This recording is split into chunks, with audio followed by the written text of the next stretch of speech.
아까 제가 이 질문을 드리다가 화면이 나가는 바람에 제대로 못 드렸는데요. 잘 보세요. 아까 제가 드린 네 가지 질문들,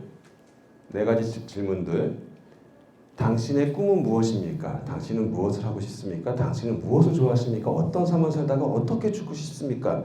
이 질문에 내가 답을 못하고 열심히만 살았다면 여러분의 삶은 제가 정의한 거는 자잘한 삶을 산 거라는 거죠.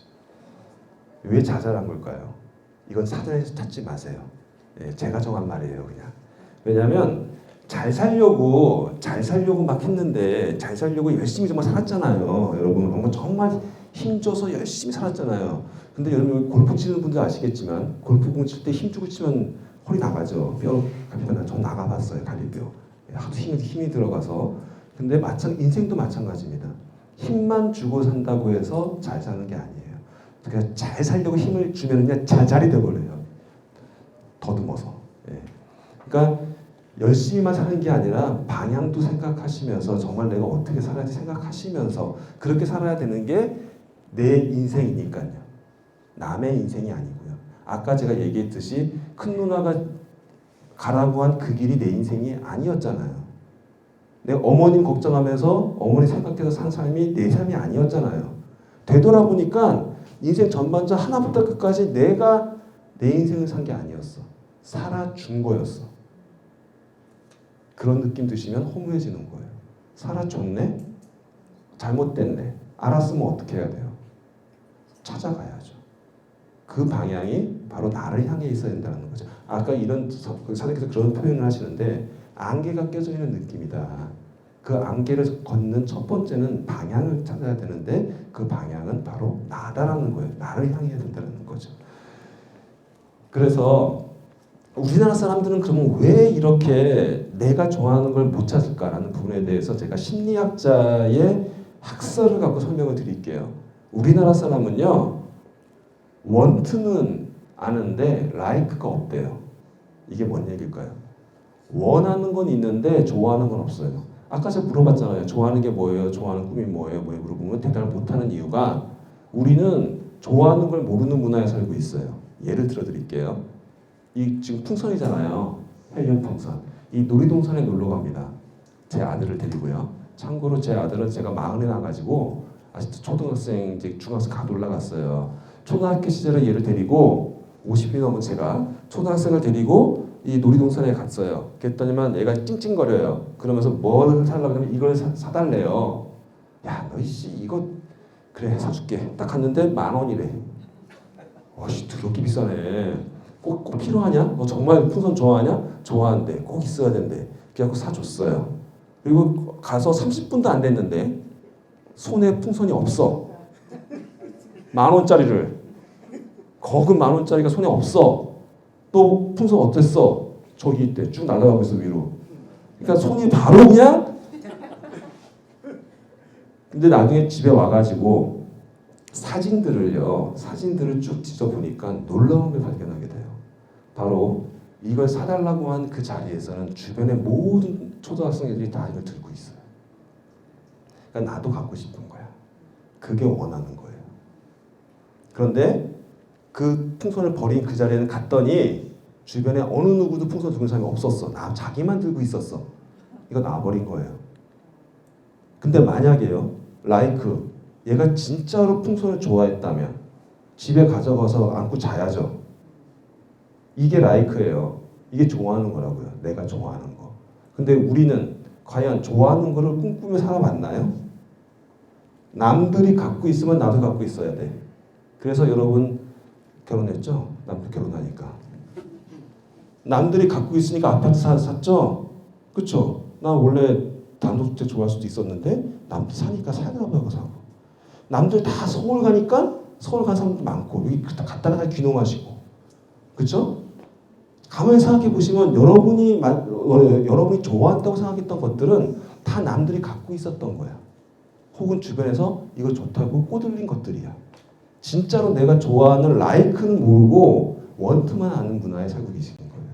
그러니 이제 와서 갑자기 나를 찾으라고 이 어머니가 아무리 얘기한들 떠오르지가 않는 거예요. 이해되시죠? 그게 왜 이런 나라가 우리나라가 됐느냐? 이런 교육을 받고 자랐거든요. 자, 여러분이 평생 들으신 말입니다. 또 여러분 입으로 늘 하는 말입니다. 열심히 공부해라. 그러면 뭐예요? 좋은 대학 간다. 좋은 대학 가라. 그러면 좋은 직장을 얻는다. 좋은 직장 가라. 그러면 왜 간 거예요? 돈 많은 배우자 만난.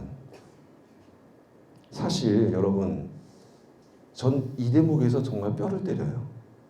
사랑도 사랑으로 한 게 아니라 돈을 위해. 혹시 여러분 그렇게 살진 않으셨나요? 혹시?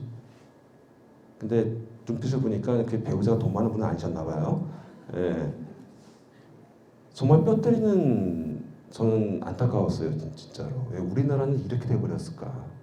왜 사랑도 가르쳐주지 않을까? 결국은 왜 공부하려고 시키나 했더니만 결국 돈 많이 벌려고 결국은 공부시키고, 사랑까지도, 사랑하는 여자 만나라가 아니라 돈 많은 여자 만나라고 알려주는 이런 교육을 우리는 하고 배우고 그리고 살아왔던 거예요. 회사에 최선을 다해라. 그러면 어떻게 돼요? 평생 잘 먹고 산다. 안정적으로 돈을 버니까 뭐 네가 야구를 좋아해? 네가 노래를 잘해? 네가 춤을 잘 춰? 그림을 잘 그려? 다 때려쳐. 돈 안 돼. 배고파. 그냥 자격증 따고 스펙 잘 만들어서 회사 들어가서 거기서 열심히 잘리지 말고 일해. 그게 최선이야. 라고 저는 배웠어요. 그런데 특히나 다른 건 다 그래도 인정하겠는데 이 마지막은 철저하게 판판이 깨집니다. 그걸 우리 교육의 마지막에, 오늘 시간 마지막에 할 거고요. 만약에 시간이 부족하면은 다음 주에 그 자산운용 그쪽에, 그 재무설계 그쪽에 더 자세하게 풀어드릴 텐데, 이거는 판판하게 틀린 말이에요. 예. 바로 이거잖아요. 인생 교과서. 대한민국엔 수학의 정석처럼 인생의 정석이 있어. 그래가지고 때 되면 20살 되면 대학 가야지, 25세 되면 결혼해야지, 30살 되면 애 낳아야지, 40세 되면 집 사야지, 정해져 있죠. 이거 벗어나면 어떻게 돼요? 다음 주 추석이죠. 여러분 제발 조카 들어오면 그만하지 마세요. 장가 언제 가니? 시집 언제 가니? 예. 절대 그런 말 하지 마십시오. 예. 저는 사실 정말 화가 났던 게, 이거 왜 얘기해요? 아니, 제가 결혼을 30년 됐는데 40까지 애가 없었어요. 내가 고의로 안 낳겠냐고. 그렇잖아요. 정말 낳고 싶은데, 저 남자가 하나라니까? 제가 안 낳으려고 안 낳겠냐고요, 당연히. 예, 대를 이어야 되는데 집안에 정말 죽어라고 노력하는데 안 생겨서 그러고 있는데, 주변에서 뭐라 그래요? 너 왜 안 낳아? 응? 벌써 결혼한 지 몇 년 됐는데 안 낳고 있어. 이런 젊은 것들은 말이야, 뭐 있었어요. 진짜 제가 그분을 이렇게 때리고 싶었어요, 진짜. 네가 뭘 한다고. 예. 진짜 안 생겨서 병원 다니고 다 해봤는데 안 생겨가지고 진짜로 그렇게 가슴앓이 하고 있는 사람한테 한다는 소리가. 그러면 다음 주에 가서 결혼 왜 안 해? 걔가 결혼 안 하려고 안 하겠냐고요. 다 사정이 있겠지. 예. 함부로 얘기하지 말라는 거죠. 근데 우리는 이거를 너무나 당연하게 듣고 자랐단 말이야. 이걸 말하는 것도 너무 당연하고. 그런 문화에 바로 뭐가 있어요? 인생의 교과서가 있었어요. 이런 문화에 살고 있었어요, 우리가. 그러니까 잘 살기가 어려운 문화인 거예요. 나를 찾을 수가 없어요. 내가 좋아하는 게 뭔지를 알 수가 없게 늘 가르쳐 왔어요. 태어나면서부터 그런 교육을 받고 자랐단 말이에요. 실제로 여러분 우리나라 통계청 자료를 보시면요, 죄송합니다. 제가 남자다 보니까 그냥 우리나라 수컷들의 나이로 그냥 이렇게 정했어요. 근데 여성분들 이해해 주세요. 우리나라의 수컷들은요, 27.1세에 첫 취업을 합니다. 평균적으로. 그 다음에 32세에 결혼을 합니다. 그 다음에 37세에 연봉이 최고가 돼요. 수익이. 그 다음부터 꺾입니다. 그리고 55세에 법정으로 잘리죠. 예, 잘리고 기대 수명이 80세라고 합니다. 이런 거죠. 2010년에 남녀 평균 연령이 80세, 기대 수명이. 그런데 10년도 안 돼서 3.3세가 늘어나요. 그러면 20년 후면 6살이 늘어나고요. 30년 후면 10살이 늘어나는 거예요. 자, 보세요. 2010년 이후에 30년 후면 2040년이죠. 2040년이면 90세가 기대 수명이야. 거기에 3살 더 더하면 2070년이면 100살이 기대 수명이 되는 거예요. 근데 이 기울기가 이대로 가느냐 점점 빨라지고 있어요. 이렇게 더 올라가고 있다고요. 그래서 정작 우리가 100세가 되면 몇 살이에요? 저희가 100세가 되는 그 해는 120세가 되어 있다는 얘기가 되는 거예요. 그걸 얘기하는 겁니다. 잘 이해가 안 가세요? 그럼 과거로 넘어가 볼게요. 과거로 돌아가 볼게요. 여러분 믿기지 않겠지만 제가 72년도생입니다. 50세가 넘었어요. 전혀 반응 안 해주시네. 네. 제가 52세, 그러니까 72년생인데 그때의 실제 이건 기대 수명도 아니고요. 실제 평균 연령입니다. 평균 연령이 이때는 남자가 60도 안 돼서 돌아가셨어. 저희 할아버지 할머니, 친할아버지 할머니, 친외가 할아버지 할머니 다 통틀어서 환갑잔치를 하신 분은 유일하게 외할머니밖에 없어요. 세 분 다 그전에 돌아가셨습니다. 그 모습을 본 우리 아버님은 저한테 뭐라고 가르쳤을까요? 당연히 인생은 60까지야. 너는 딴짓거리 하지 말고 회사를 다녀. 회사는 정년퇴임이 65세야. 평균 연령보다 길게 월급을 주는 게 회사야. 그러니 설사 너가 더 오래 살아도 정년퇴임하면 퇴직금을 이빠이 줘. 그땐 그랬잖아요. 지금은 조금 주지만. 예. 그러니 안정적인 거는 무조건 네 꿈 다 버리고 공부 열심히 해서 직장 가. 맞아요, 틀려요? 정확히 맞는 재테크를 알려주신 거예요. 그 시절에. 맞죠? 예. 그러니까 자신 있게 그 어르신들은 그렇게 알려준 거예요, 우리한테. 그런데 문제는 뭐예요? 그렇게 말씀하신 그분이 그러면 환갑에 돌아가셨어야지. 지금 90인 때 건강하게 살고 계셔. 지난달에 무슨 잔치했어요, 저. 이거를 모르셨던 거예요. 당신이 할아버지보다 더 오래 사실 거라고 생각을 못 하신 거야. 그럼 나는 어떻게 되는 거야, 도대체 그러면? 예. 난, 좀 죄송한 얘기지만, 어르신한테 죄송한 얘기지만, 그 어르신이 가르쳐준 대로 계획대로 했으면 지금 좀 돌아가셔서 유산도 받고 난 그럼 더 윤택 갖고 뭐 이렇게 이해되는데, 오히려 반대로 나는 그분을 모시고 애도 키워야 되고, 예. 돌아가진 않고 유산을 못 받고, 지금 이게 우리 세대인 거예요, 지금 상황이. 그런데 더 웃긴 건 뭔지 아세요? 직장 가면 먹고 산다며. 근데 나는 45세 잘렸다고, 사오정. 세상이 바뀌었단 말이에요. 월급쟁이가 절대로 인생의 재테크가 아니라는 거를 그래서 바뀐 거야. 인생은 길어졌는데. 아버님 죄는 아니죠. 그쵸, 분명히. 아버님 죄는 아니에요. 단, 세상이 바뀌는 거를 느끼지 못한 거죠. 자, 그러면 우리는 알았잖아요. 아버님까지 그럴 수 있어. 우리는 겪었잖아요. 50대 회사를 잘려도 보고 60대 정년퇴임을 해봐도 결국은 나는 100세 이상을 살 것이며 60세까지 번 그 돈 가지고 그 다음 인생을 뭐로 살지는 어느 누구도 가르쳐주지 않아. 교과서가 없어. 이 교과서에 아까 배운 교과서에 그게 없어. 그럼 누구한테 배울 거예요? 누구한테 원망해야 돼? 이걸 용산에 계신 그분한테 원망하면 알려줘? 근데 우리는 왜 뉴스 보고 자꾸 빨간당 파란당 욕만 하고 있죠? 자기들이 뽑아놓고? 내가 뽑았잖아, 그분들. 그렇잖아요. 정답은 거기 있는 게 아닌 거예요. 정답은 우리 스스로한테 있는 거예요. 우리가 경험했잖아요. 부모님은 죄가 아니야. 우리가 알아서 우리가 해야 돼. 그런데 우리가 어떻게 하고 있어? 또 우리의 자식들, 손자, 손주들 족쳐서 공부시키죠, 지금. 대학 가라고. 그래야 잘 먹고 잘 산다고. 왜 그러고 계세요, 지금? 왜 대물림하고 계세요, 지금? 세상이 어떻게 바뀌었는데요? 지금은 공부 가르칠 때가 아닙니다. 나중에 설명 드릴 거예요, 이때. 자, 그게 문제가 있지만 또 하나가 있습니다. 또 우리나라가 정말 대단한 나라거든요, 여러분.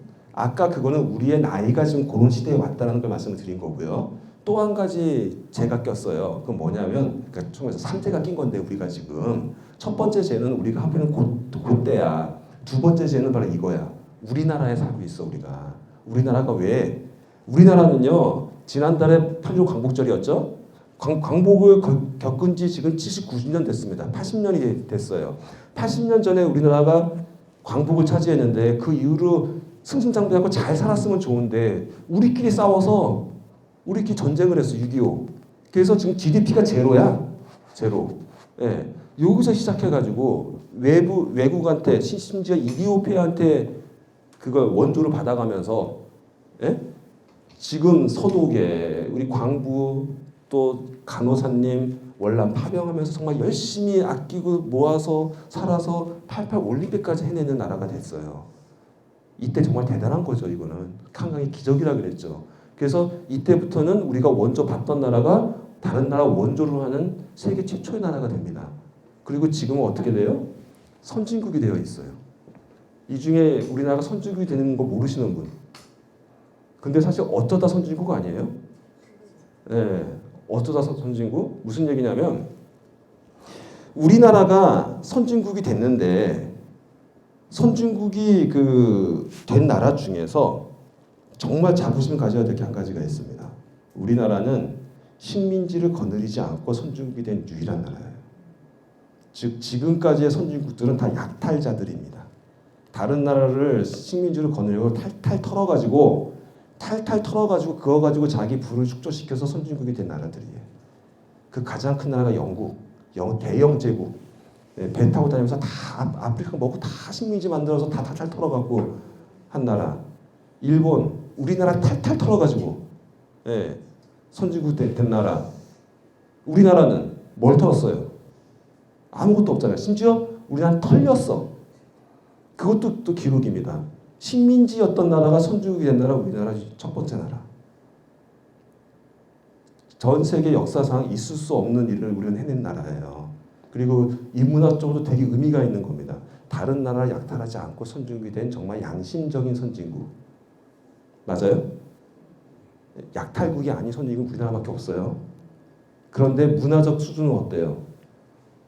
카페에다가 저 300만 원짜리 노트북을 놔두고 120만 원짜리 핸드폰을 올려놓고 현금이 들어있는 지갑을 올려놓고 화장실에 갔다 오다 아무도 안 가져가는 나라. 너무나 신기해서 외국 사람 가서 실험까지 해보고 유튜브 찍어서 막 올려. 세상에 이런 나라가 있다? 밤 12시가 됐는데 여자가 혼자 길거리 돌아다니는데 아무도 안전한 나라. 우리나라 너무 신기하고 서양 사람들이 다 쳐다봐. 그 서양 사람들이 뭐야? 그 약탈국 선진국들. 여러분 한번 유럽이나 여행 가보시면 느끼셨을 거예요. 소미치기 득실득실하죠. 저 유럽까지는 잘 못 가보고 뉴욕 한번 갔다 왔는데 그냥 난리가 아니다. 보면 밤에 총소리 나고요. 저도 뜯겼어요. 흥이 깽단한데. 선진국한 나라가 치안이 개판이야. 그런 나라보다 우리가 얼마나 문화 선진국입니까? 김구 선생님이 그렇게 우리나라가 국권이 없을 때 외쳤던 내가 원하는 대한민국은 우리나라가 잘 사는 나라도 아니거니와 다른 나라를 침략하는 나라도 아니거니와 우리나라 문화가 세계 최고가 되는 나라를 난 됐으면 좋겠다. 그게 이루어졌잖아요. 그런 리더가 있어야 돼요. 리더는. 그런 리더. 그래서 제가 지난주에 상하이에 가면 임시정부가 있습니다. 아시죠? 가보셨어요? 그 상하이 신천지역이라고 지하철역 6번 출구에 나가면 왼쪽으로 3분도 안 돼서 있습니다. 그런데 문제는요. 거기가 재개발이 걸렸어요. 지금 거주기 쉬워져 있어요. 거기에 잘못하면 무너지게 생겼습니다. 그런데 우리나라 뉴스에 그거 도읍시다 나라에서 어떻게 좀 협상 들어갔다 이런 말 들으셨어요? 실제 제가 갔더니 거기에 대통령들이 예전 대통령들이 오갔던 그것들은 있는데 지금 현 대통령 이름이 있지도 않거니와 더 웃긴 거는 거기에 현판에 이게 그 이름을 새겨주는데 100만 원도 아니고 100달러 기증하면 이름 새겨줘요. 100달러 얼마예요? 13만 원. 13만 원 기증하면 이름 써줘요. 그 얘기 뭐야? 그만큼 아무도 기증을 안 한다는 거죠. 그래서 제가 100달러 기증하고 오면서 사진 찍으면서 오면서 너무 가슴이 아프더라고요. 이놈의 나라 도대체 어디로 가려고 이러나. 말은 K컬처 세계 그 문화라면서 자기 뿌리도 못 지키고 정신도 못 지키는 나라. 진정한 민족 지도자를 누군지도 모르는 나라. 제가 사실 역사 교육도 합니다. 제 강의에 역사 강의 들으면 아마 깜짝 놀랄 일이 되게 많으실 겁니다. 오늘은 그 테마가 아니니까 참을게요. 이런 대단한 나라인 거예요. 근데 문제는 뭐예요? 선진국이 돼버렸네. 근데 어떻게 이렇게 될 수 있었을까 중요합니다. 여러분 우리나라가 어떻게 올라갔을까요? 바로 뺏겨서 그래요. 뺏겨서. 선진국이 만들어 놓은 매뉴얼을 그대로 우리는 다습한 거야. 그런데 우리는 어때요? 한번 하면 제대로 하잖아. 밤 12시가 넘도록 계속 밤 새워서 술을 아무리 먹어도 그 다음에 또 출근하고 또 공부하고 해가 안 지는 나라. 그렇게 열심히 근면성실하게 했더니만 다른 어떤 나라도 못 이룬 스피드를 올라가서 선진국이 된 거야. 근데 앞으로가 문제예요. 이제 선진국이 됐잖아요. 그러면 이제 보고 베낄 게 없어요. 맞죠? 그걸 뭐라고 하냐면 창조경제라고 합니다. 창조경제. 여러분 우리는 마이클 잭슨 따라하고 마돈나 따라서 춤추고 자랐지만 지금의 우리 케이팝이 누구 따라 춤춰요? 오히려 그 마돈나의 나라 영국의 프랑스의 애들이 우리 BTS를 방탄소년단을 보고 따라 춤을 추고 있다고요. 지금 걔네들이 누굴 따라서 해서 지금까지 발전된 거냐고요. 바로 이 창조 경제입니다. 걔네들은 지네들이 스스로 이렇게 저거 노래도 이렇게 해보고 꾸준히 그거를 걔네들이 시행착오로 겹쳐가지고 전 세계 가장 높은 문화 수준을 만들어 놓은 거예요. 근데 우리가 선진국 됐다고 좋아하려고 했더니만 선진국에 사는 여러분들은요 이제 앞으로 이 나이에 창조적으로 사셔야 돼요. 예전처럼 뭐 미국이 이렇더라 뭐 했더라 그렇게 살면은 이제 못 사는 세상이 돼버린 거예요. 그러니까 아이러니해진 거야. 내가 배운 인생 교과서는 이래라 저래라 지적질을 당하면서 시키는 대로 하고 살아왔는데 이제부터 시켜주는 게 없어요. 그리고 네가 알아서 살아남아. 그러니까 여러분들이 지금 벙 떠 있는 거야 사실은. 눈빛을 아까 제가 여쭤봤어요. 왜 이렇게 눈빛이 뭔가 좀 그래서 여쭤봤더니만 자기의 꿈을 찾아서 귀농을 했는데 막상 해보니까 현실은 내 꿈과 멀어. 이런 시행착오를 계속 겪으면서 튜닝 해 나가서 잘 만드는 게 바로 창조경제입니다. 누구도 그 답을 알려줄 수가 없어요. 이게 창조경제예요. 이게 선진국이에요. 그러니까 여러분은 선진국 시대에 와 있기 때문에 어떤 것도 누가 알려줘서 배워서 할 수 있는 상황이 아니고 내가 시행착오로 익혀나가서 새로운 걸 만들어내는 거예요. 아무도 겪어보지 않은 걸 여러분이 스스로가 해내고 그걸로 정착해야 되는 게 바로 창조경제예요. 이해되세요? 그래서 여러분들이 이렇게 힘든 거예요, 실은요. 배운 건 그게 아닌데 평생 해야 되는 건 이거야. 아시겠죠? 이게 두 번째 말이에요. 그래서 우리가 사실은 선진국이지만 힘든 상황인 거예요. 우리가. 네. 이분이 누구예요? 세계적인 사과 장사죠. 이게 저기 트럭에 싣고 가갖고 사과가 왔어요. 했던 바로 그분. 예. 실제로 중국에 가시면 아이폰이나 애플이라고 얘기하지 않습니다. 중국에서는 핑거 그냥 사과라고 얘기해요. 너 사과 어딨냐? 핑거 어딨냐고 물어봐요. 예. 실제로 세계적인 사과 장수입니다. 제 지금 노트북도 사과인데요. 이분을 저는 뭐라고 부르냐면 이렇게 부르지 않고요. 스티브 잡스라고 부르지 않고요. 저는 이렇게 부릅니다.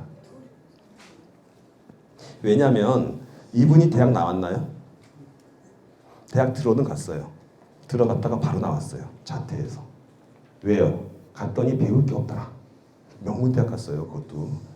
들어갔더니 배울 게 없더라. 예. 나왔어요. 나와서 만든 게 매킨토시예요. 저기 애플사의 전신의 매킨토시. 그 매킨토시가 여러분 마우스를 처음 만든 회사예요. 마우스. 예. 그 매킨토시를 만들었어요. 그런데 그 회사에서 자기가 잘려요. 이런 또라이가 어디 있습니까? 자기가 회사 만들고 자기가 잘려요. 거기서. 예. 그리고 다시 복귀해서 그 회사 또 복귀해 다시 또 기어 들어가. 그래서 거기서 만든 게 아이폰이에요. 근데 여러분 저분이 만약에 그 당시에 회사를 그만두지 않고 회사를 그 명문대학을 그냥 평범하게 다니고 졸업해서 평범한 회사에 취업을 했다면 여러분 손에 지금 핸드폰이 있을까요? 이 핸드폰 한 생긴 지 50년 됐죠? 아니에요. 15년밖에 안 됐습니다.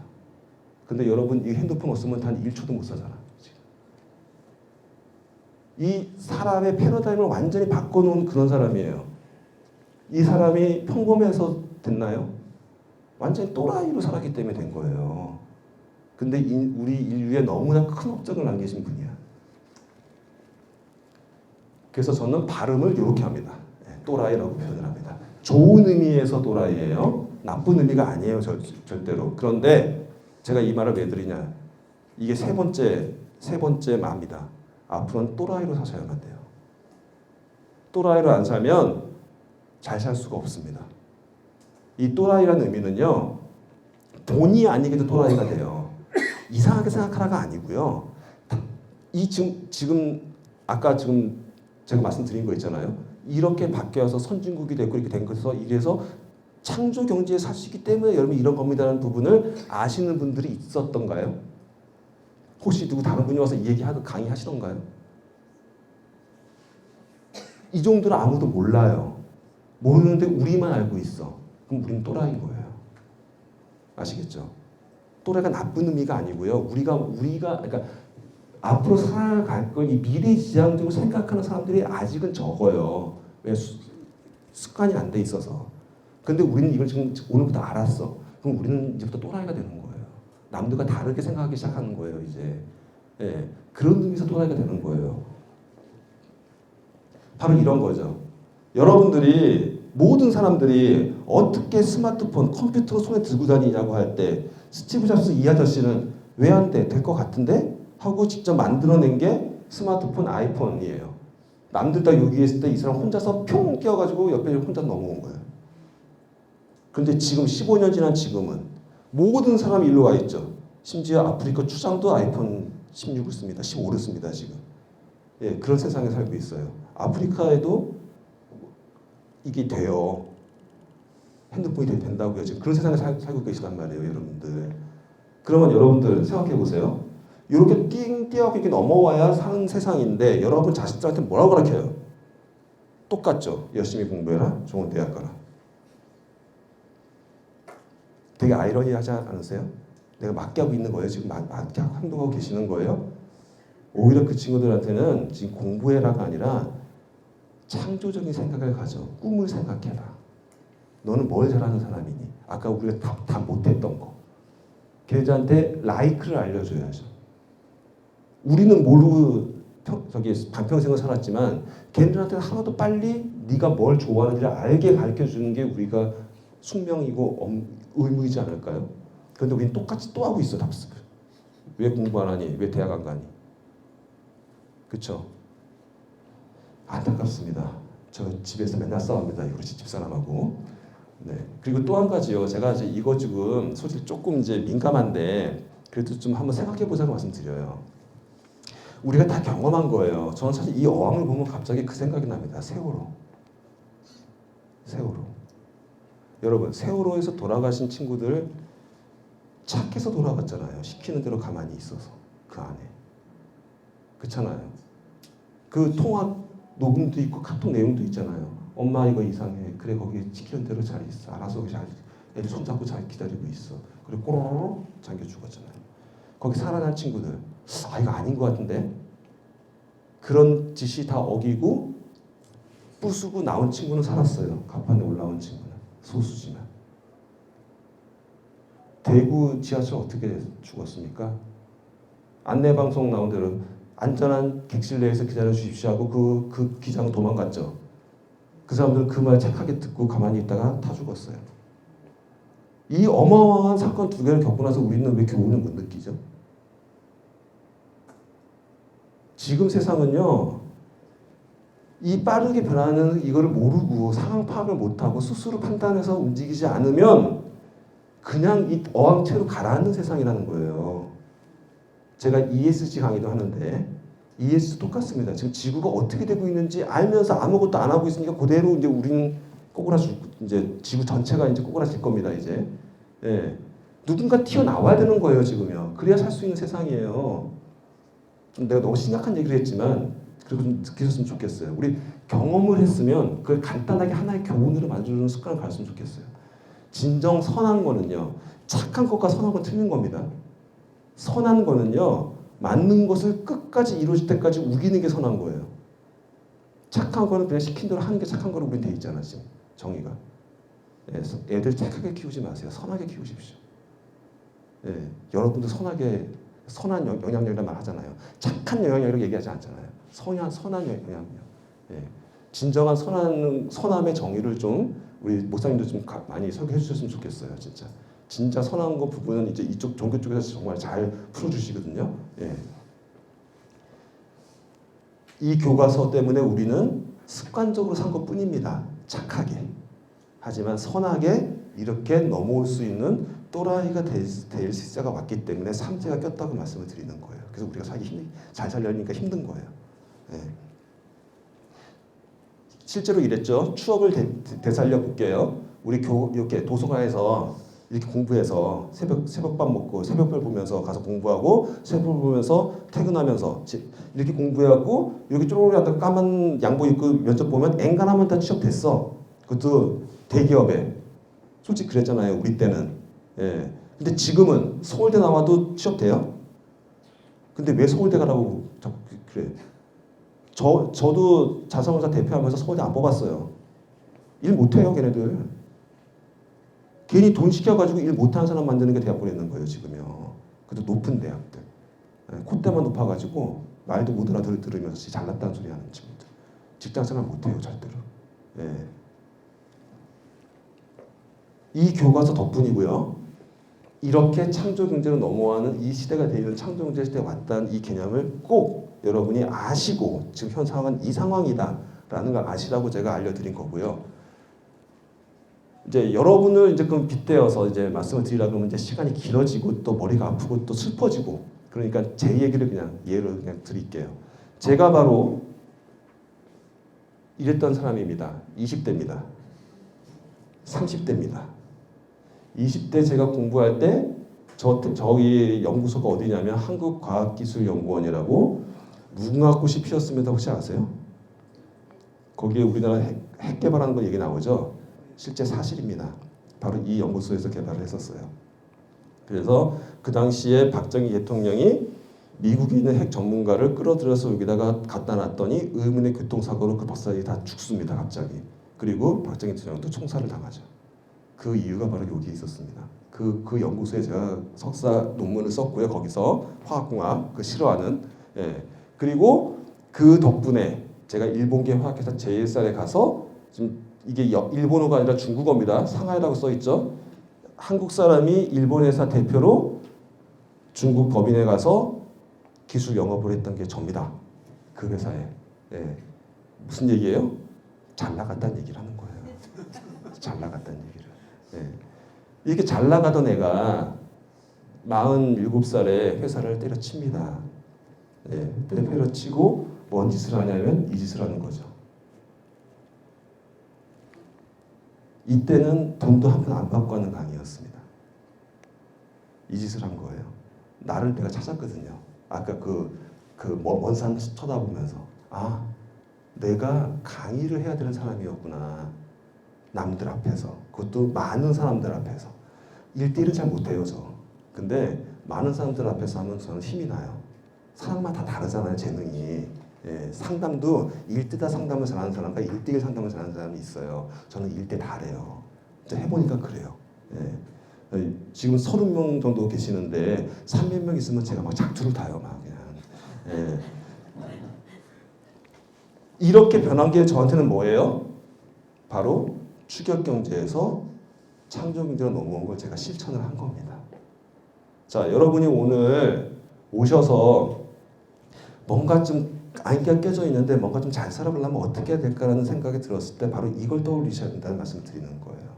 지금까지 여러분이 해오던 일들은 추격경제에 맞는 전문적인 일을 해오셨던 건데 앞으로의 일은요. 평생 내가 하고 싶고 내 달란트가 있고 거기 가면 내가 행복한 일을 찾으셔서 그 일로 옮겨가야 하는 거에 이게 바로 창조경제의 정확한 답이라는 겁니다.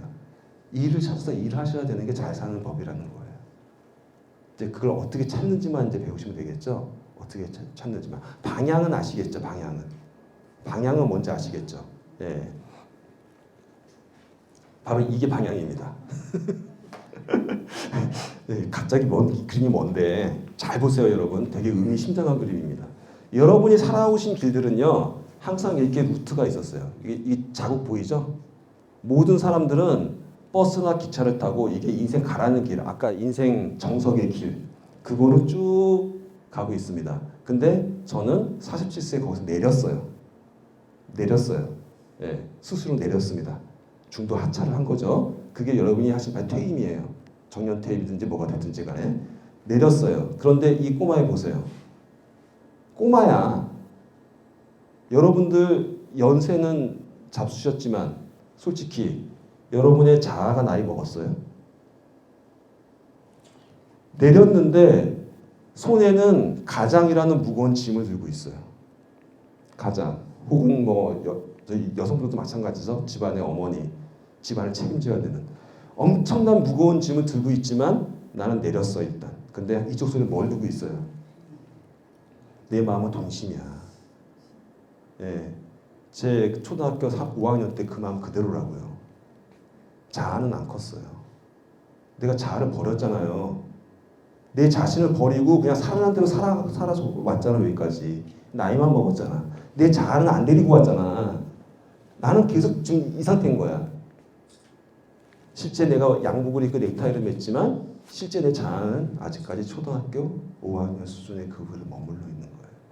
어쩌면 여러분이 이 모습 아니세요? 그래서 답답해. 멍해. 더군다나 저는 내 스스로 내렸는데 여러분들은 내린 게 아니라 떠밀려 나왔어. 잘못하면. 그랬을 수도 있겠죠. 이 그림이 여러분의 지금의 모습일 가능성이 상당히 높습니다. 그리고 지나간 모습일 수 있습니다. 그래서 자아를 꼭 찾으십시오. 내가 남겨두고 온, 내가 버리고 온 내 자아. 내가 나를 볼 수 없게 만들어준 이유는 자아가 멀리 있어서 그래요. 지금 너무나 뒤에 가 있어서. 꼭 데리고 와야 됩니다. 차근차근. 그래서 제가 그 책 쓰기를 좀 권장하고 있는 거고요. 그러려면 나를 찾아가는 이 여정에 여러분들이 당당히 쓰셔야 되고요. 그러려면 되돌아볼 줄 아셔야 돼요. 되돌아볼 줄 아셔야 됩니다. 네. 한 번쯤 이 나의 인생을 쭉 한번 되돌아보십시오. 그래야 앞으로 갈 길을 찾을 수가 있으세요. 바로 제가 초등학교 5학년 때 겪었던 그거를 뭐라 그러냐면 전문용어로 내면아이라고 합니다. 내면아이. 예. 여러분들이 어떤 사건 때문에 여러분들을 버리고 올 수밖에 없었던 바로 그 아이. 원래는 이게 어린아이 아이가 아니라 원래 그 아이를 얘기하는 의미인데요. 이 내면아이라는 이 아이를 꼭 여러분이 지금 어디에 그 아이가 있는지를 찾아서 그 아이들을 잘 쓰다듬어서 데려와야지만 앞으로의 여러분의 인생이 자아와 내가 하나가 돼 있는 행복한 삶을 살 수가 있는 겁니다. 그 이익을 못 찾게 되시면 끝내 나를 못 찾고 나 먼저 가야 되는 상황이 발생이 되는 거죠. 제가 이렇게 강의를 하게 된 그 첫째 그 당시의 상황입니다. 보시면 뒤에 뭐 이렇게 세제들이 있고 제가 이렇게 마이크를 어리버리 얘기를 하고 있어요. 네, 이게 어느 자리냐면 여러분도 한 번쯤 가보셨을 수 있는 자리입니다. 뭐냐면 소위 말해 네트워크 마케팅을 하는 자리예요. 누군가가 가자고 해서 끌려갔어요. 근데 그 가게 사업 설명을 들어보시면 사업 설명 쫙 해준 다음에 끝난 다음에 나와서 한번 애프터 스피치 해주시겠어요? 시켜요.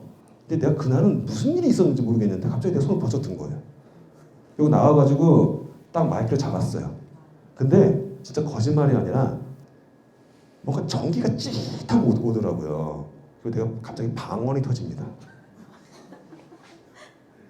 그래서 그 얘기를 막 했더니만 자세히 보세요. 이 앞에 젊은 여성분들 다 울고 있어요. 진짜 감동받아가지고 제가 막 아버님에게 이런 얘기를 했었거든요. 막 감동하고 앞에서 울고 있고요. 이 앞에 설명하신 그 강사님은 존재감이 없어져 버리고 사람들이 다 저를 끝난 다음에도 나가는데 막 뭐 다이아몬드 사상 뭐 이런 사람들이 다 나한테 와가지고 너무나 감동적인 스피치 잘 들었다면서 제가 그때 뭘 느꼈을까요? 아, 내가 있어야 할 자리가 여기구나. 강단이야, 강단. 아, 내가 강사를 해야 되는 달란트를 갖고 있었구나. 근데 반대로 얘기하면 무슨 얘기냐?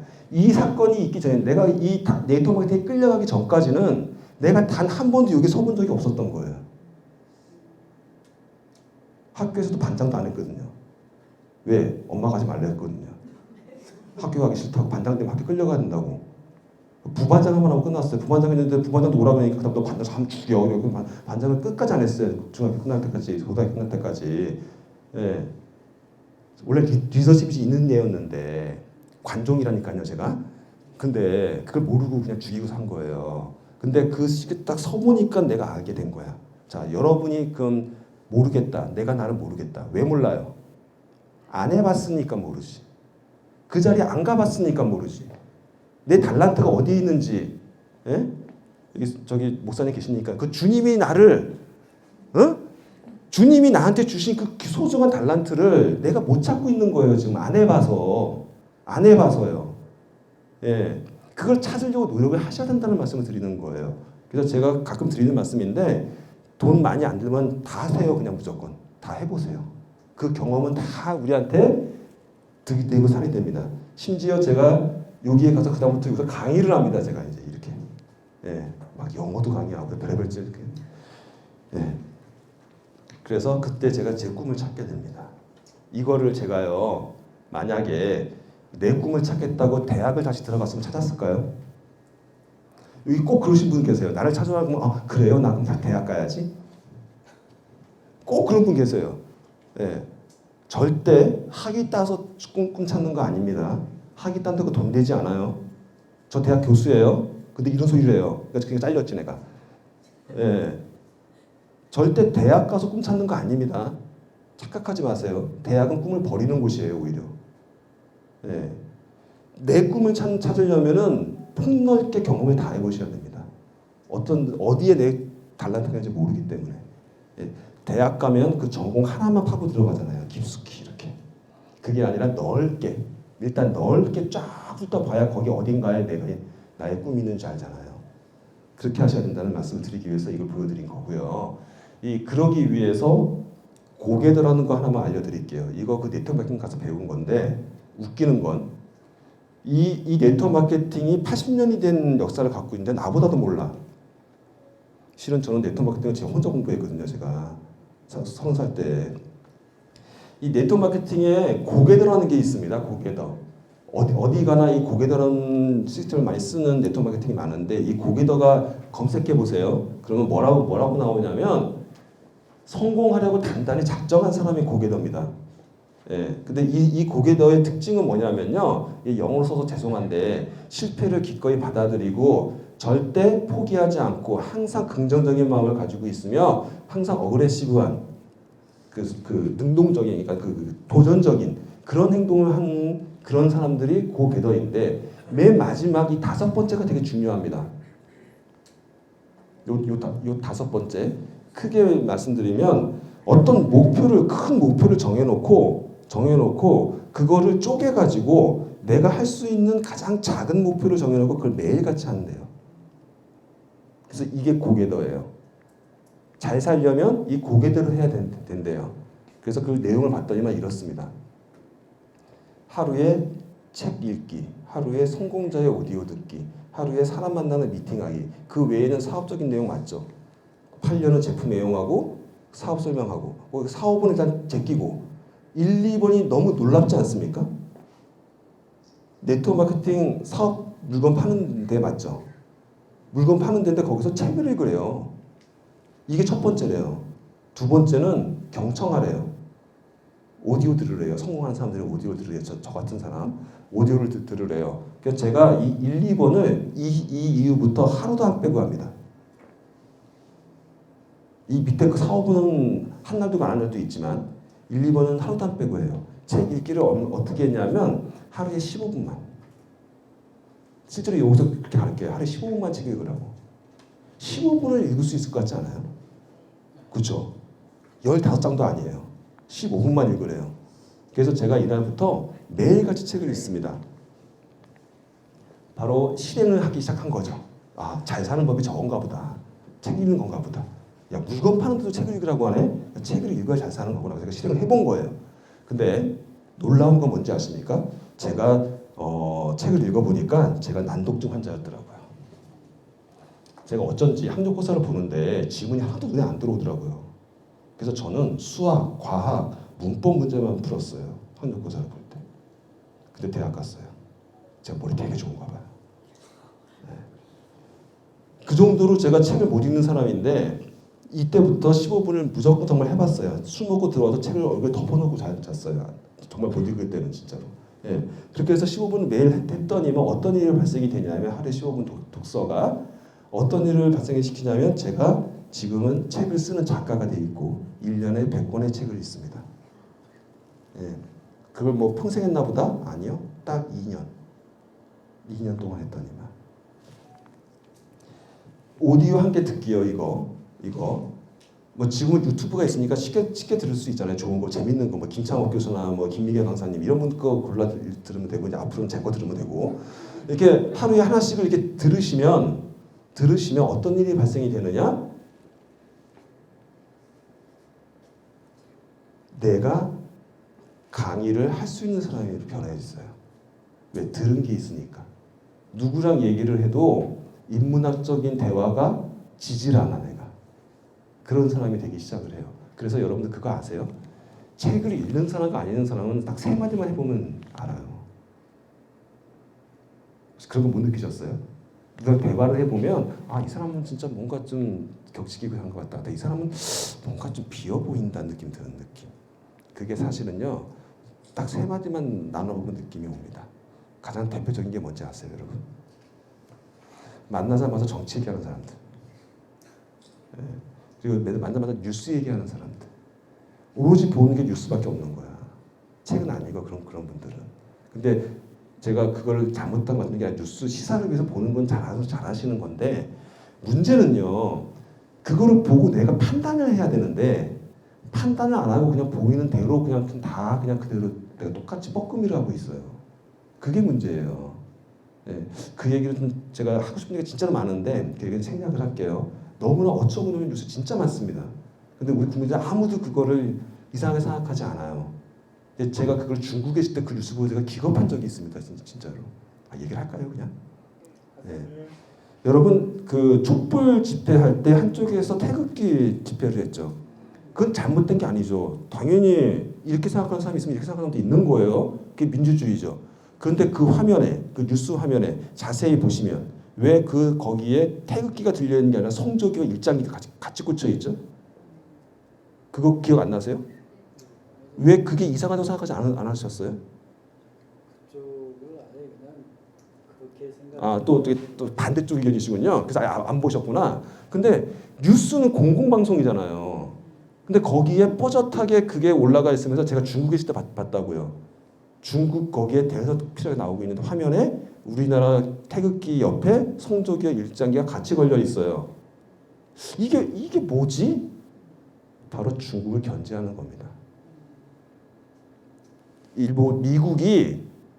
중국이 우리나라 침해질까 봐서 한국 사람들은 미국과 일본 우리 이쪽 연맹 사람이야 너 중국 너는 끼지 마라는 걸 강조하기 위해서 사실은 그 다음에 그런 얘기 있죠. 그 태극기 부대 자금을 미군에서 지원했다는 그런 얘기들 소문이 있죠. 그런 정치 쇼가 거기 다 포함되어 있는 사실은 언론입니다. 저는 그걸 중국에서 보자마자 기겁했어요. 어떻게 저게 나올 수가 있지? 그러면 중국과 담지는 거야? 그러면 우리나라 경제 망하는데? 아니나 다를까 그 다음부터 뭐가 일어났어요? 그 요우커라고 중국 사람들 단체로 오던 관광 다 중지돼 버렸잖아. 그런 게 보여야 돼요. 여러분들이 생각이 있으시면 그런 이상한 게 보여야 된다고. 그게 말이 됩니까? 분명히 순수하게 태극기가 걸려 있어야지. 순수한 마음이잖아 그거는. 나는 그분을 지지합니다라는. 근데 거기 미국과 일장기가 왜 걸려 있어야 되는 거예요 거기에. 그건 뭔가 낀 거죠 거기에 분명히. 근데 그게 필터 없이 그대로 외국에 나감으로 해서 우리는 그런 엄청난 경제적인 손실, 정책 손실을 보는 거예요. 근데 우리나라 그 당시에 청와대에 있는 분들은 그게 뭔 뜻인지도 몰라. 저는 다 느껴지는데. 그 중국에서 봤다고요. 중국은 그걸 더 강조하는 거야. 더 열받으니까 중국 국민들이 갑자기 술 먹는 데 와갖고 멱살을 잡는 일이 발생이 되죠. 중국 국민 정서상. 원래 그거 아세요? 우리나라보다 중국 사람이 일본 사람을 더 싫어합니다. 똑같이 먹혀봤잖아요. 근데 중국이 더 열받죠. 대중적 기질이 있으니까. 그래서 내가 술 먹고 있으면 내가 일본 하면서 술 먹고 있으니까 일본 회사에 있었으니까 와서 너 일본 놈이라고 물어봐요. 나 한국 사람인데? 그럼 뭐라고 하는지 아세요? 오, 뭐더 슝띠. 형제라고 형제. 한국은 중국과 원래 형제 국가였던 나라잖아요. 역사적으로. 실제로 조선 쪽은 한국이잖아. 예, 고려 저기 동북공정하는 거기가 다 우리나라 땅이잖아. 고구려 민족.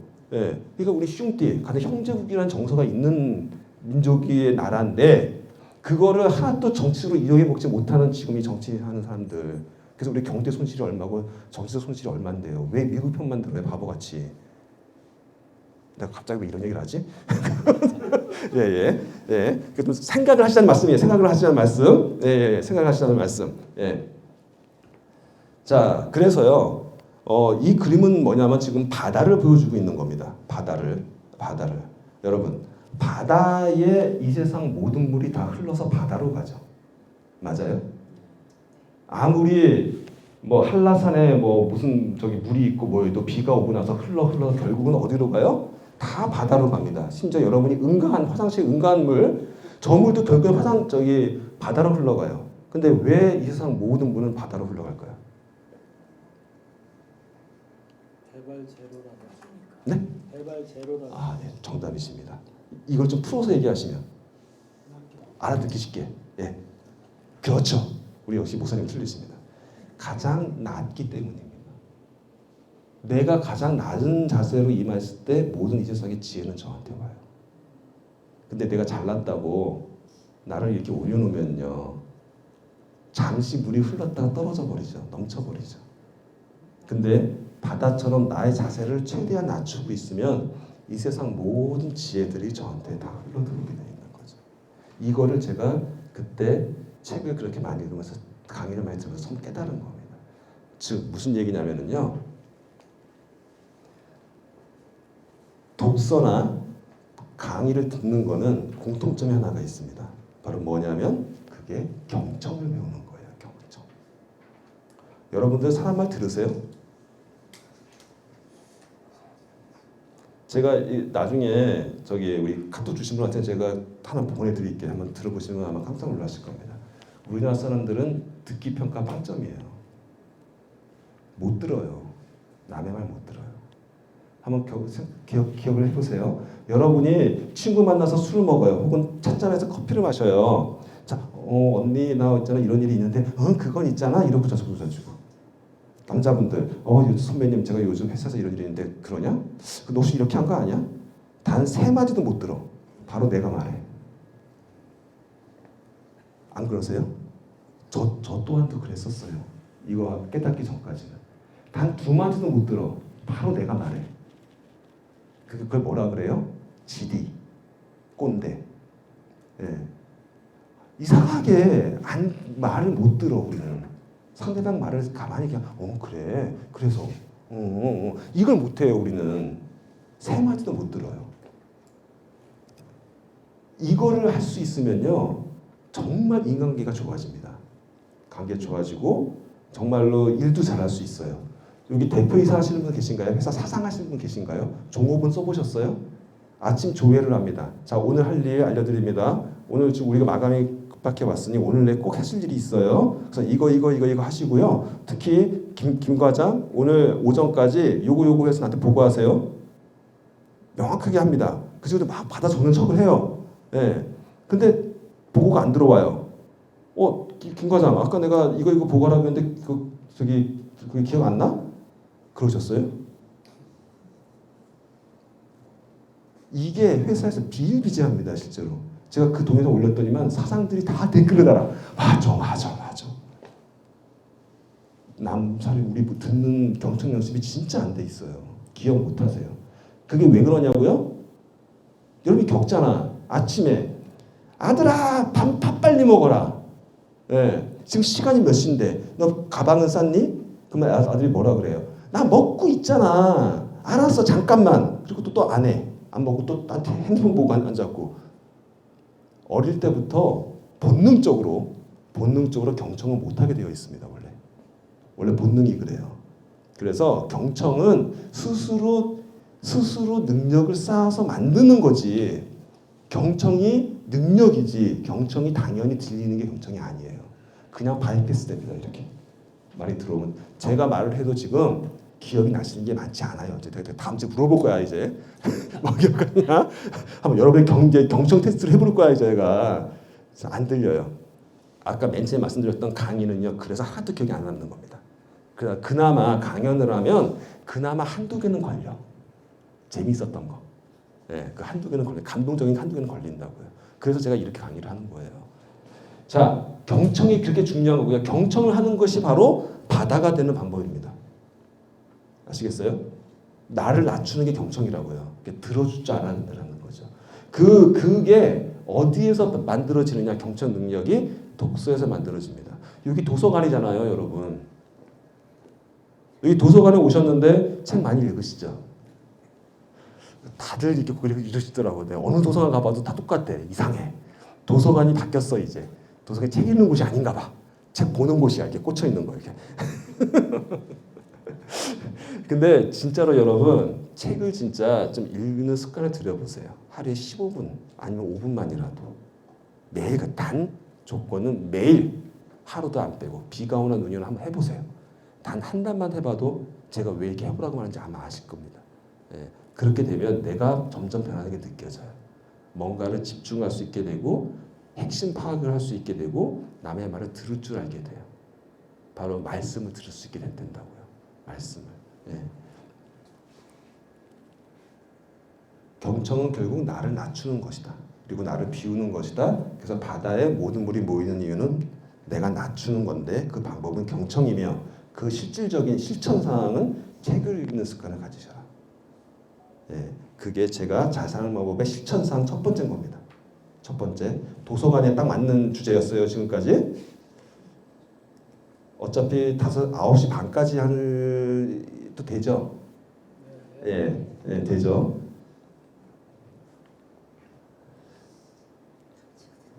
이게 본론이거든요. 본론 하고 끝내야 될 거 아니겠습니까? 첫 시간. 자, 잘 산다는 게 뭘까요, 여러분? 진이가 나옵니다. 진이. 요술 램프에 진이 있죠? 뿅 나와요. 여러분한테 질문을 합니다. 여러분, 진이가 나왔습니다. 주인님, 돈을 드릴까요? 건강을 드릴까요? 라고 물어봅니다. 자, 여러분, 뭘 선택하실래요? 돈을 선택하실래요? 건강을 선택하실래요? 자, 1번, 돈. 좋습니다. 2번, 건강.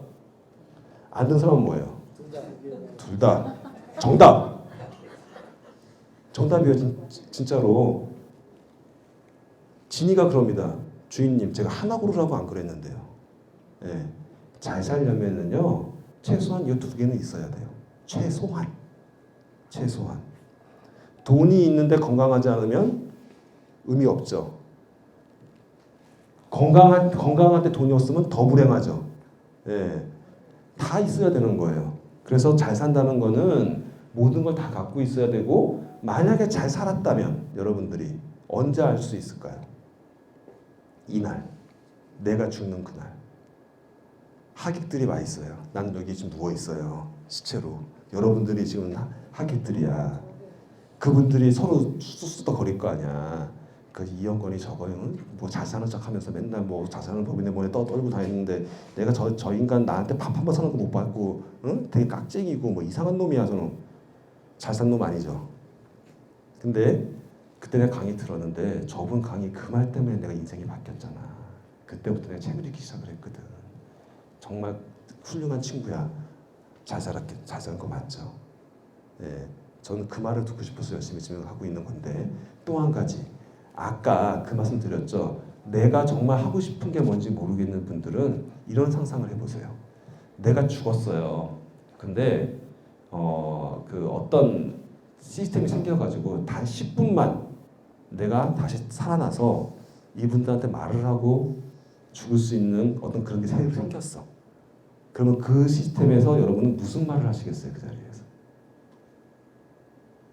한번 그거를 상상해 보시면 그때 여러분이 하고 싶은 그 말이 바로 여러분이 지금 하고 싶은 글일 수 있습니다. 예, 내가 이랬어야 했는데 라고 얘기 나올 수도 있는 거고, 여러분들은 그렇게 살지 마세요 라고 할 수도 있는 거고, 예, 바로 그 부분이 여러분이 진짜 하고 싶었던 그 일일 수 있을 가능성이 높기 때문에 그걸 한번 상상해 보시라고 말씀을 드리는 겁니다. 자, 돈이 많은 사람을 여러분 뭐라고 할까요?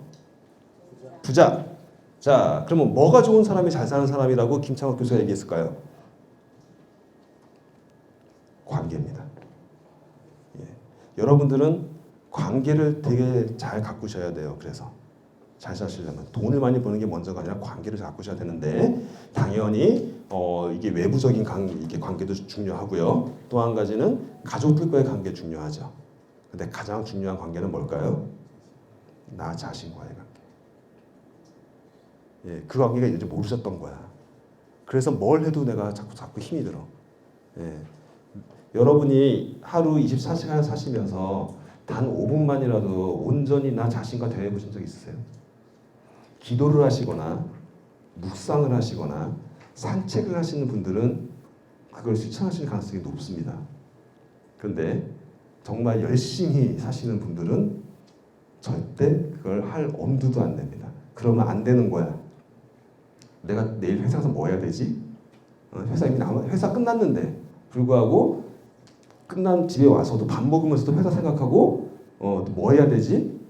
책 읽어야 되나? 공부해야 되나? 이 생각을 하지. 내가 정말 나를 위해서 앞으로 뭘 해야 될까 한번 생각해 볼까? 나와의 대화, 영건아 너는 어떤 사람이니? 이런 생각을 해보는 사람이 하려고 하지도 않는다는 거예요. 그거를 하게 만들어주는 시스템이 묵상, 요가, 기도 이런 것들이 있습니다. 가장 쉬운 거는 그냥 산책을 좀 해보세요. 식사하고 나서. 그리고 멍 때려보세요. 예, 그게 절대 헛된 시간이 아닙니다. 나와의 대화를 하는 시간이에요. 그러면 내가 나와 대화를 하기 시작하면서부터 나와의 관계가 좋아지십니다. 예. 그래서 잘 산다는 거는요, 균형 잡힌 삶이라고 제가 도형화를 했습니다. 이거를 지붕으로 표현을 했어요. 건물의 지붕. 자, 여러분, 그 여성분들은 아마 상을 차려봤습니다. 상다리가 몇 개예요? 4개죠. 이거 못 맞추는 분도 계시대. 상을 한 번도 안 들어봤나 봐. 예, 그러면 건물의 기둥은 몇 개 있어야 돼요?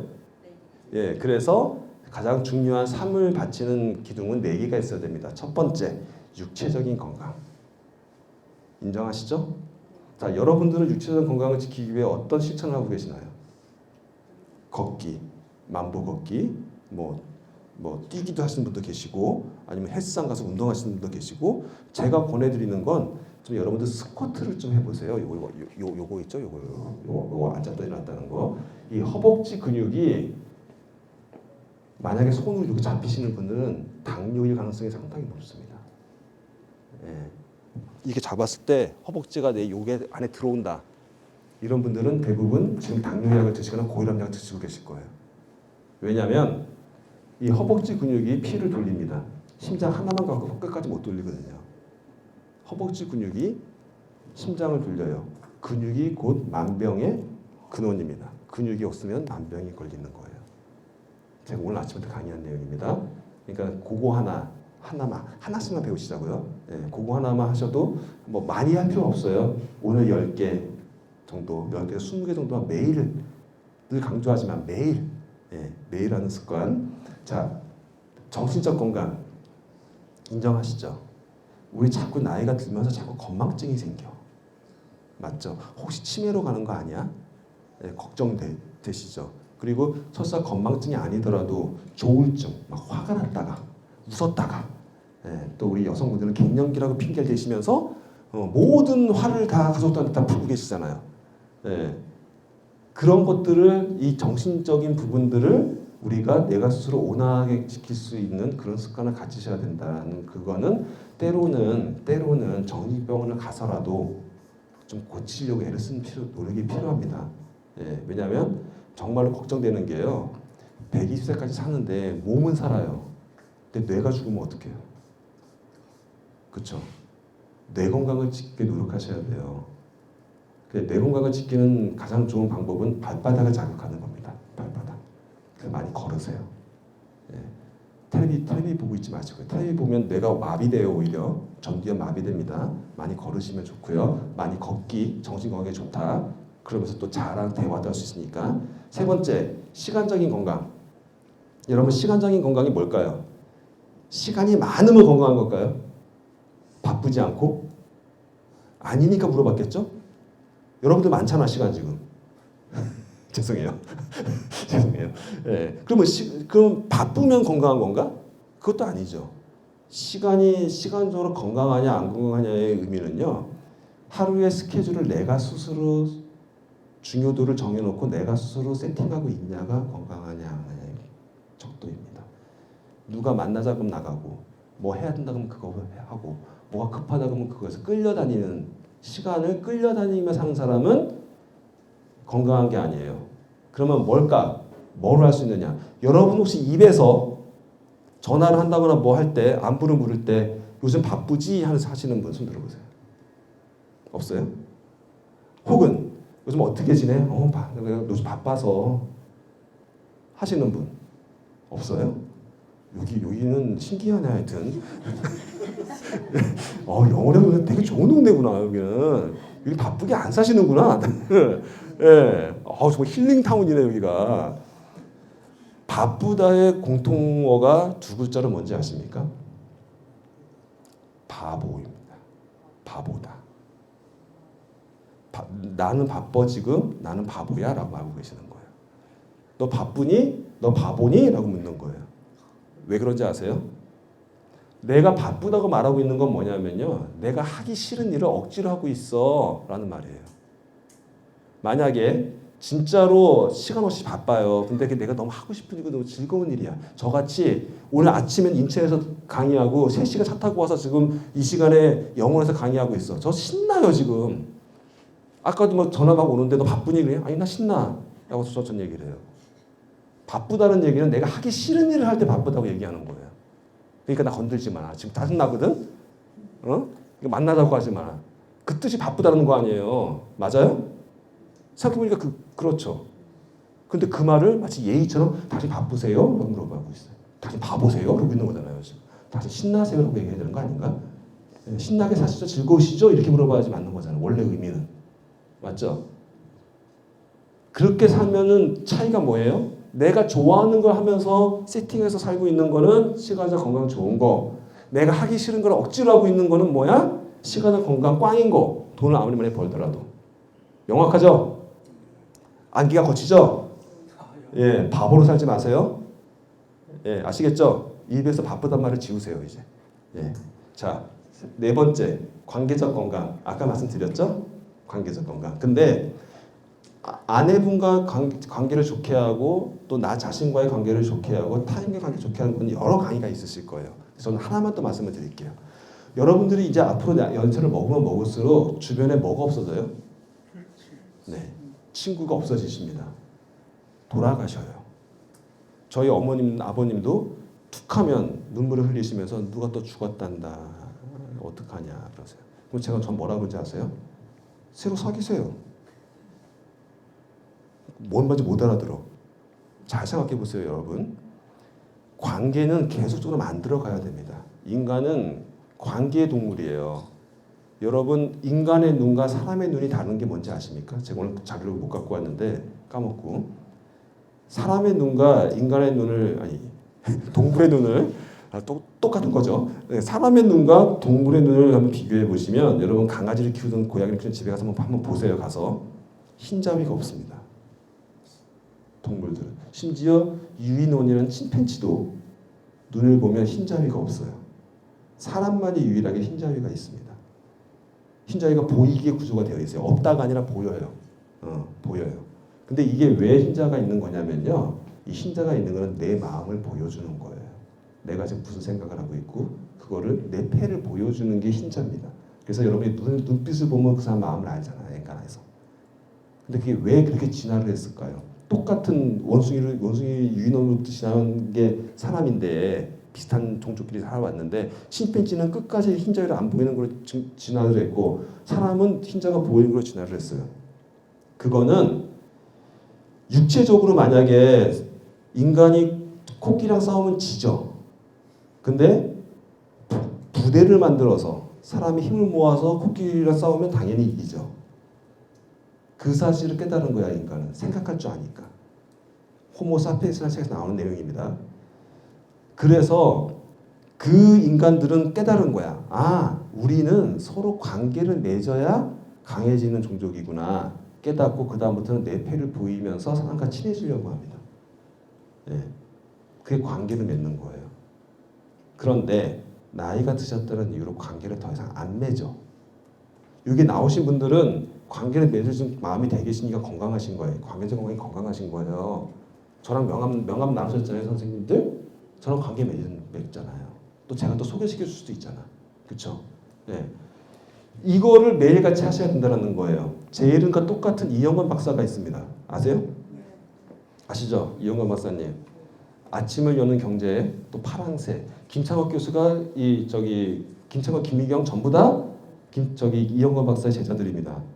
예, 그분이 하신 내용이에요. 말씀하신 내용입니다. 성공의 8단계라는 강의가 있는데 거기 보시면 나오는데 여러분 점심은 꼭 다른 사람과 먹으라고 그분을 가르칩니다.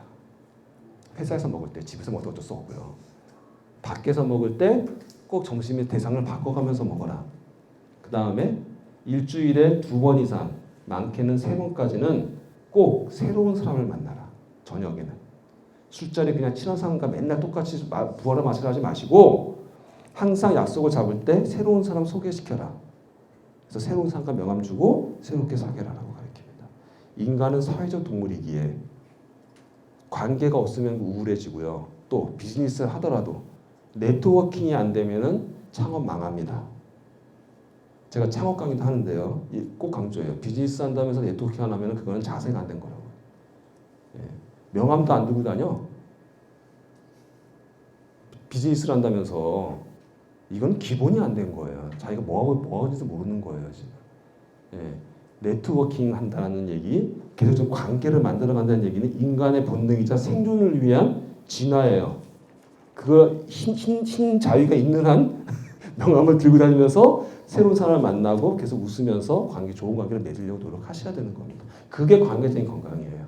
가만히 있으면 생기는 건강이 아니죠. 이 모든 건강은 다 노력해야 만들어지는 겁니다. 아시겠죠? 자, 그럼 됐죠? 달인에게 만들었으니까. 근데 안 돼요. 안 돼요. 기단이 없잖아요, 기단. 이게 하필이면 이 기둥들이 모래사장, 인천 앞 모래사장이나 강원도 저쪽 동해 모래사장에 지어져 있다 생각해 보세요. 파도 한 번만 오가면 무너지겠죠. 그래서 튼튼한 기단이 필요합니다. 그게 뭐예요? 돈이에요. 그게 돈이에요, 여러분. 그러니까 이 4가지 기둥을 받치려고 돈을 버는 거란 말이에요. 그러니까 결론은 뭐예요? 돈부터 벌으라는 얘기인데 돈이 인생의 전부는 아닙니다. 맞죠? 그런데 이 4가지를 다 얻으려면 돈이 반드시 필요하죠. 맞아요? 육체적 건강하는데 돈 없이 건강해질 수 있어요? 돈 안 쓰고 술 마시면서 건강해질 수 있냐고요. 뭘 사 먹어야 되고 헬스도 받아야 되고 병원도 가야 되잖아. 정신적 건강 받으려면 아까처럼 뭐 이런 문화활동 해야 되잖아. 관계 맺으려면 친구 만나려면 술 한잔 사야 되잖아. 다 돈이에요. 돈을 터부시하면 안 되는 거죠, 당연히. 재정 강의 다음 주에 그래서 반드시 필요한 겁니다. 여러분 재정 강의 진짜 다른 데서는 재정 강의 그거 단어만 보고 사람들이 바글바글 하고 와요, 지금은. 예, 인생 이막의 재정은 아무도 알려준 사람이 없거든요. 어떻게 되는지를. 그래서 제가 다음 주에는 다다음 주군요. 추석이 있어서 다다음 주에 그거 정말 기대하고 오시고요. 그때 한 4시간 강의할게요. 실제로 그 저희 6시간 강의하는 걸 4시간 하는 거 힘들어 죽겠어요. 짧게 하느라고 그냥. 예. 결론은 돈부터 벌어라는 얘기입니다. 예, 여러분 돈 다 벌어 놓으셨어요? 예, 다음 주에 따질게요 이제. 다음 주에 물어볼게요. 예. 자, 그래서 경제인문학이라는 말이 나옵니다. 경제인문학 말이 나오는데 행복하게 사시려면은요 이 그림을 보셔야 돼요. 그 전에 복습 하나 할게요. 인문학은 뭐를 추구하는 학문이다? 그렇죠. 행복은 뭐로 느껴요? 그렇죠. 그래서 머리와 가슴이 인문입니다. 아시겠죠? 여러분이 인문학 강의를 들으면 가슴이 따뜻해져야 돼요. 그리고 머리에 뭔가 깨우침이 느껴지셔야 돼요. 오늘 좀 뭔가 좀 깨졌나요? 네, 깨지길 바랍니다. 좀. 예. 2번째, 경영은요. 경영은 우리의 소화기관과 손입니다. 손으로 조종하고요. 소화기관이 내 몸에다 영양을 보내줘요. 그런데 이 모든 걸 이루려면 밑에 두 다리가 열심히 뛰어서 돈을 벌어야지만 먹을 게 생기고, 예? 할 게 즐길 게 생기죠. 여러분이 두 다리로 여기 오셨기 때문에 지금 인문학 강의를 듣고 계시잖아요. 맞죠? 그래서 이 경제에 해당하는 이 두 다리가 반드시 있어야만 행복을 추구한 인문학이 가능하다. 그래서 휴머노믹스라고 경제 인문학이라는 학문이 있는 겁니다. 아시겠죠? 이 경제 인문학을 풀어서 얘기하면 행복하려면 돈은 반드시 필요하다 이 얘기예요. 아까 제가 한 말, 돈부터 벌어라 그 얘기가 바로 이 얘기라고요.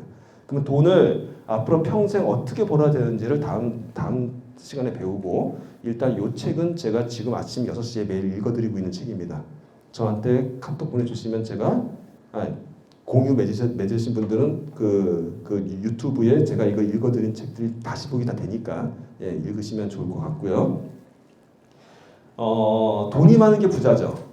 근데 인문학적으로 부자는요, 돈이 더 이상 필요 없는 사람이 부자입니다. 인문학적인 부자입니다. 여러분 돈 필요 없으신 분? 다 돈 필요하시군요. 네, 부자는 안 계시네요. 네, 부자는 안 계세요. 네. 그러니까 돈이 무조건 많다고 부자가 아니고요. 내가 더 이상 돈의 필요성을 못 느끼는 게 부자예요. 제가 아는 부자 중에 상거지를 제가 알고 있는데요. 그분의 꿈은 1111억을 버는 게 그분의 꿈이에요. 지금 자산이 한 300억 정도 있습니다. 근데 거지예요, 제가 봤을 때는. 돈이 아직도 7천억이 더 필요해. 700억이 더 필요해. 상거지 아니에요? 맞죠? 그래서 그 사람은 사람을 안 보고 돈으로 봐요. 나한테 돈이 되면 친하게 지내고 돈이 안 될 것 같으면 버려요. 거지 맞죠? 예. 그러니까 여러분들이 사시는데 돈이 더 이상 필요 없다. 돈 걱정을 안 하고 살 수 있는 상태가 부자의 상태인 거예요. 제가 다음 주에 여러분이 부자가 되는 방법을 알려드릴 겁니다. 예. 부자가 되려면요, 4가지 방법이 있습니다. 아빠한테 상속을 받거나 좋은 배우자를 만나는 거. 여러분 1, 2번은 이미 끝났죠? 네, 여러분의 방법은 3번째밖에 없네요. 네, 그래서 이제 이 책에 제가 읽어드릴 책임자는 얘기 나오는데 이건 생략을 할게요. 자, 여러분 시간이 그냥 다음 주에 할까? 여기까지만 할게요. 현빈 아저씨와 우리 또 그 송혜교 감사합니다. 예, 가을 동화죠. 여기서 이 아저씨가 이 멋있는 아저씨가 뭐라고 그러죠? 이를 막 깨물면서 나 이제 널 돈으로 살 거야. 얼마면 돼? 얼마면 되겠어라고 얘기를 하죠. 예, 그러니까 송혜교가 뭐라 그래요? 이렇게 이쁘신 우리 송혜교 공주님께서 눈물을 흘리시면서 얼마면 되는데요? 얼마 주실 수 있는데요? 하고 물어보죠. 요거를요, 여러분 정말 과연 얼마면 될까요, 여러분? 여러분의 인생에 필요한 돈이라고 생각하시면 됩니다. 송혜교님이 인생이에요, 여러분의 앞으로 살아가는 인생. 여러분이 이 질문을 할 수 있으셔야 돼요. 앞으로 살 내 인생아, 얼마면 되겠니? 얼마 있어야 내가 아까 돈이 더 필요한 걸 못 느끼면서 살 수 있겠니? 인문학적인 부자로 살 수 있겠니 내가? 라고 물어봅니다. 그러면 재밌게도 그 인생은 나한테 얼마예요라고 알려주는 게 아니라 얼마 줄 수 있는데요 물어봐요. 그 얘기 뭐예요? 얼마 갖고 있냐고요. 이 두 질문을 본인한테 하셔야 돼요. 그걸 해보는 게 다음 주 숙제입니다. 여러분들이 지금까지 얼마를 버셨으며 얼마를 쓰고 계시는지, 내가 인생 사는데 얼마를 썼는지, 자, 얼마를 벌었고 얼마를 써서 지금 남아있는 게 있다면 그건 자산이죠. 그렇죠? 그게 있어야 얼마 줄 수 있는데 이 송혜교 이쁜 누님한테 답을 할 수 있잖아. 나 지금 4억 있는데요. 나 지금 10억 있는데요. 이 말을 해줘야 될 거 아니냐고. 그래? 그러면 되겠다 안 되겠다 말을 해주겠지 이제. 그렇죠? 그게 바로 재무설계입니다. 아시겠죠? 숙제 해오라고 제가 보여드리는 거예요. 네. 바로 노후 설계에 우리가 얼마 돈이 필요한지 이 부분을 다음 주에 할 거고요. 맛배기로 여기까지 하고 마칠게요. 여러분, 자, 앞으로의 인생 나는 1억이면 살 수 있다. 손 들어보세요. 없네요. 다행입니다. 예. 5억이면 살 수 있을 것 같다. 한번 손 들어보세요. 찍는 거예요. 진짜 5억이 내 나라가 아니라. 예. 없어요? 자, 그러면 10억이면 살 수 있을 것 같다. 하나, 둘, 셋, 넷, 다섯, 여섯. 더 없어요? 예. 예. 7. 자, 나는 10억 받고 90억 더 100억은 있어야지. 째잔하게 무슨 없어요? 없어요? 그럼 150억인가? 손 안 드신 분들은 뭐야? 7분 외에 나머지 분들은 뭐예요? 없어도 살아서 정말일까? 제가 숙제 보고 내가 말씀드릴게요. 다음 주에. 자, 혹시 나머지 분들 이거 아니세요? 맞죠? 이 만이라고 속으로 생각하신 분들, 제가 잔소리 하나만 하고 끝낼게요. 이 만이라고 답하신 분들이 참 많아요, 진짜로. 제가 강의하면 100이면 100, 예, 대부분 이렇게 답하십니다. 많이 있으면 좋지요. 이분은요, 돈에 대해서 생각이 없으신 분이세요. 맞잖아요. 좀 생각이 싫으신 거잖아, 지금. 그리고 또 어릴 때 이렇게 배웠어. 돈 쫓지 말라고. 돈은 열심히 일하면 따라오는 거라고 우리는 배웠어요. 근데 그거는 60살 살 때 인생의 얘기입니다. 100세, 120세 살아야 되는 여러분한테는 그건 맞는 얘기가 아니에요. 네. 그래서 제가 그 다음 주에 강의를 만든 거고요. 기대하시고요. 또 한 가지는 다행히 여기에 손든 분이 없었어요. 만약에 여기 손 드신 분은 돈에서 개념이 없으신 분이신 거죠. 당신들이 지금 1년에 1억 쓰는 걸 모르고 계시는 거야, 지금. 예. 그리고 만약에 100억이나 150억을 손 드셨다면 그분들은 뭐예요? 개념이 좀 부족하신 분이죠. 자기가 그렇게 벌지도 못해보고. 그렇잖아요. 벌어봤냐고요, 100억을. 예. 그래서 정답에 가까운 답을 말씀하신 거 맞고요. 그 자세한 내용은 다음 주에 설명을 드리겠고, 바로 인생 사이클은 이렇습니다, 여러분. 20대는 흑자예요. 번 거보다 쓰는 게 적어요. 근데 애를 낳고 결혼을 하고 나면 흑자로 돌아섭니다. 집도 사야 되고 차도 사야 되고 뭐도 하고 하니까요. 그러다가 아까 말씀드린 47세에 가장 돈을 많이 벌었을 그 시점에는 어느 정도 흑자로 돌았습니다. 그런데 이제 나는 이 수입이 줄고 있는데 나갈 건 더 많아져요. 왜? 자식이 유학을 가느니 자식이 시집을 가니 장가를 가니 그래요. 그렇죠? 그럼 자식 돌보느라고 마이너스가 돌아서요. 그리고 그것이 기가 막히게 씻을 때 딱 끊겨요. 통계청 자료예요. 딱 끊겨서 여기서 끝나요. 무슨 얘기죠? 평균 수명이 70일 가정돼 있는 그 데이터예요. 여러분들은 분명히 수입이 떨어졌는데 불구하고 지출이 줄질 않아. 왜? 계속 사니까.